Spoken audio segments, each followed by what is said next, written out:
जय श्री कृष्णा। सबको राधे राधे।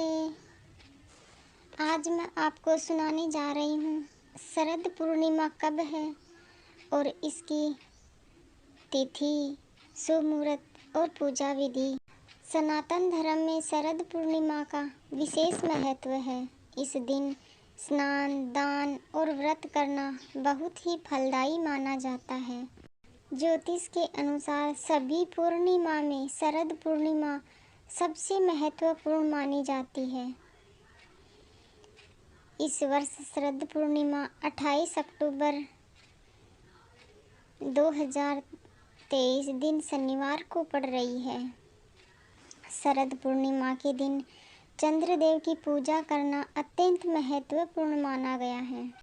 इस पूर्णिमा को कहीं कहीं कौमुदी, शरद पूनम, रास पूर्णिमा, जागृत पूर्णिमा, कोजागरी पूर्णिमा और कौमुदी व्रत के नाम से भी जाना जाता है। शरद पूर्णिमा इस वर्ष में एकमात्र ऐसा दिन होता है जब चंद्रमा अपनी 16 कलाओं के साथ निकलता है और सबसे ज़्यादा प्रकाशमान होता है। इस दिन खीर बनाकर चंद्रमा के प्रकाश में रखने और उसे अगले दिन प्रसाद के रूप में ग्रहण करने की परंपरा है। शरद पूर्णिमा कब है? इस वर्ष पूर्णिमा तिथि 28 अक्टूबर को प्रातः सुबह 4:17 से प्रारंभ होकर 29 अक्टूबर को प्रातः 1:53 तक है। उदया तिथि होने के कारण शरद पूर्णिमा 28 अक्टूबर शनिवार को मनाई जाएगी।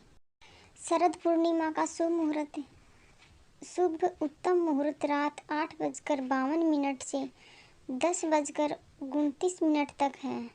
अमृत सर्वोत्तम मुहूर्त रात 10:29 से 12:05 तक है और सामान्य मुहूर्त रात 12:05 तक से 1:41 तक। शरद पूर्णिमा की पूजा विधि। शरद पूर्णिमा के दिन देवी लक्ष्मी, भगवान विष्णु और चंद्र देवता की पूजा का विधान है। इस दिन माँ लक्ष्मी जी की पूजा करने से घर में धन, धान्य और समृद्धि की वृद्धि होती है। इस दिन शुभ मुहूर्त में पूजा फलदायी मानी जाती है। अतः सर्वप्रथम शरद पूर्णिमा के दिन सुबह जल्दी उठें और नित्य कर्मों से निवृत्त होकर स्नान करें। इस दिन किसी नदी या तालाब में स्नान करना सर्वश्रेष्ठ होता है। यदि यह संभव न हो तो घर में ही पानी में गंगाजल मिलाकर स्नान करें। स्नान के बाद स्वस्थ कपड़े पहनें और सूर्य को अर्घ्य देते हुए व्रत का संकल्प लें। इस दिन अन्न का सेवन न करें या सिर्फ एक बार ही भोजन ग्रहण करें। शाम के समय घर में गाय के दूध से खीर बनाएं। संध्या समय में चंद्र उदय के बाद पूजा स्थान की साफ सफाई करें। इसके पश्चात सभी प्रतिमाओं पर गंगा जल का छिड़काव करें। देवी लक्ष्मी और विष्णु भगवान को हल्दी कुमकुम से तिलक करें। क्षमता के अनुसार संध्या में घी के दीपक प्रज्वलित करें। माँ लक्ष्मी और विष्णु जी को अक्षत, पुष्पमाला आदि अर्पित करें। धूप अगरबत्ती जलाएं और नैवेद्य रूप में भोग मिष्ठान रखें। घर में बनी खीर को भी भोग के रूप में माँ लक्ष्मी के समक्ष रखें। अब माता लक्ष्मी व अन्य देवी देवताओं को प्रणाम करते हुए सौभाग्य की कामना करें। शरद पूर्णिमा व्रत कथा अवश्य पढ़ें और भगवान विष्णु और माता लक्ष्मी जी की आरती के साथ पूजा का समापन करें। इस दिन पूजा के बाद चंद्र अर्घ्य और चंद्रोदय की पूजा करें। केले के पत्ते पर खीर रखकर चंद्रदेव को भोग के रूप में अर्पित करें। अब घर में बनाई हुई खीर को एक साफ छलनी में ढककर चंद्रमा की रोशनी में रखें। चंद्रमा को प्रणाम करते हुए परिवार के लिए निरोगी मंगल जीवन के लिए प्रार्थना करें। अगली सुबह खीर को प्रसाद के रूप में सबको अर्पित करें। इस खीर के सेवन से आप अपना पूर्णिमा के व्रत का समापन कर सकते हैं। शरद पूर्णिमा के दिन खीर का महत्व है। शरद पूर्णिमा के दिन चंद्रमा अपनी 16 कलाओं की संपूर्णता लिए आकाश में प्रकाशमान होता है। मान्यता है कि इस दिन चंद्रमा की उज्जवल किरणों से पृथ्वी पर अमृत की वर्षा होती है। इसलिए हमारी संस्कृति में कई वर्षों से यह परंपरा रही है कि इस दिन शाम को हर घर में दूध से बनी खीर पकाई जाए।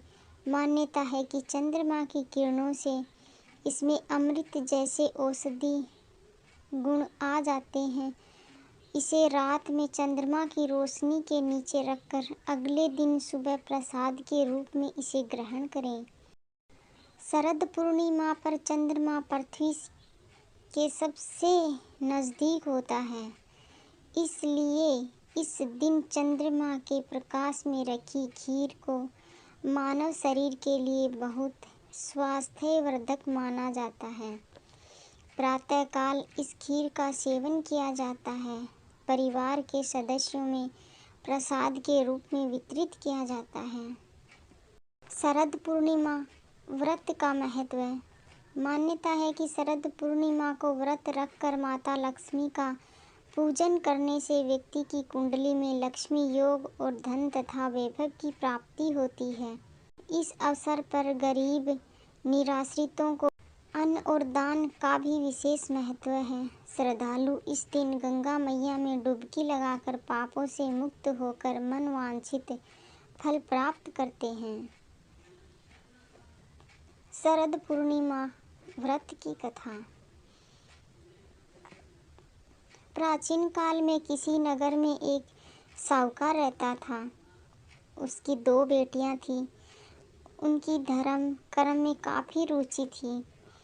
अपनी इस रुचि के चलते वे दोनों पूरी श्रद्धा से शरद पूर्णिमा का व्रत किया करती थी। बस उन दोनों की आराधना में अंतर केवल इतना था कि बड़ी बहन अपना व्रत संपूर्ण करती थी और छोटी बहन व्रत को हमेशा अधूरा छोड़ देती थी। इस प्रकार कई वर्ष बीत गए और दोनों बहनों का विवाह हो गया। विवाह के पश्चात बड़ी बहन को एक सुंदर एवं स्वस्थ संतान की प्राप्ति हुई। वहीं छोटी बहन संतान सुख से अछूती रह गई। छोटी बहन को संतानें तो हुई, लेकिन सभी संतानें पैदा होते ही मृत्यु को प्राप्त हो जाती थी। इस प्रकार अपनी संतानों को खोने से मानो छोटी बहन पर दुखों का पहाड़ टूट पड़ा हो। उसे समझ ही नहीं आ रहा था कि उसे यह दुख क्यों भोगना पड़ रहा है। अपने इस प्रश्न के उत्तर की खोज में वह अपने पति के साथ एक ऋषि के पास पहुंच गई और उनसे बोली कि हे मुनिवर, मैंने ऐसा क्या पाप किया है जिसके कारण मैं इतने समय से संतान सुख से वंचित हूँ। इस प्रश्न के उत्तर में मुनि बोले, हे पुत्री, तुमने शरद पूर्णिमा का व्रत तो किया, लेकिन कभी उसे विधि विधान से पूर्ण नहीं किया और इसी के कारण तुम्हें यह कष्ट भोगने पड़ रहे हैं। इसके बाद छोटी बहन को अपनी गलती का एहसास हुआ और वह बोली, मुझसे जाने अनजाने में बहुत बड़ा पाप हो गया है।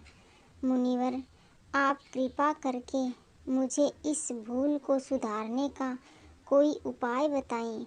मैं सदा इसके लिए आपकी आभारी रहूँगी। ऋषि मुनि को उस पर दया आ गई और उन्होंने छोटी बहन को विधि पूर्वक शरद पूर्णिमा का व्रत करने के लिए कहा और बताया कि इस व्रत के पुण्य फल से ही उसे अपने कष्टों से मुक्ति मिल सकती है। छोटी बहन ने आखिरकार शरद पूर्णिमा का व्रत विधि विधान से पूर्ण किया और उसके फलस्वरूप उसे पुत्र रत्न की प्राप्ति हुई। लेकिन भाग्य का खेल तो देखिए, यह संतान भी ज़्यादा दिनों तक जीवित नहीं रह पाई। अपनी इस संतान को मृत देखकर छोटी बहन के पांव तले जमीन खिसक गई। लेकिन इस बार उसे लगा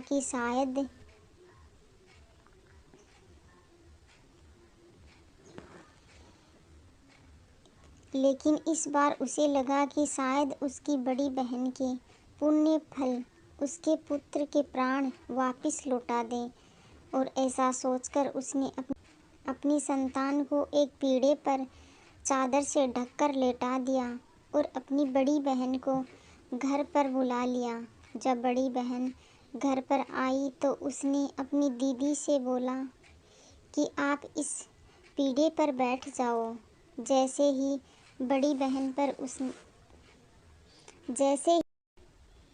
उसके पल्लू ने उस शिशु को स्पर्श किया और वह रोने लगा। वह नन्हे से शिशु को रोता देख बड़ी बहन क्रोधित हो गई और गुस्से में बोली, तुम यह मुझसे कैसा पाप करवाने जा रही थी?